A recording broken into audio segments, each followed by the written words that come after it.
Maayong adlaw kaninyo diha mga idol. Bunal na gyapon ta dul. Karon mga idol ni ata karon diare sa Tabuan diri sa Dipolog City tapat sa terminal mga idol.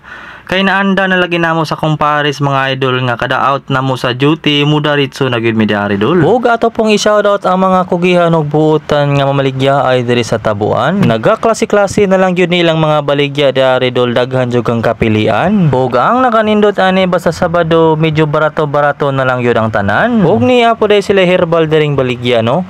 Ginatawag ni siyag pisaw-pisaw. Ug sa mga wala na sayo diha mao kuno ni itambal sa mga naay baby dul. Ug mao na niya ako ang pinakaganahan dari dol basta manabo na gani maglibog na tagpamili kung unsa ato ang paliton. Ayaw sig libog-libog dara dol. Bitaw dol nagaklase-klase na lang gyud nilang ipang blastada diri adol. Sugod sa prutas, utan, panakot, ukay-ukay ug uban pa. Ug unsa pa man nimo ang gipaabot dol bisitaan na ni diri dol every Thursday, Friday ug Saturday ang schedule dol. Ug daghang salamat sa paglantaw. God bless.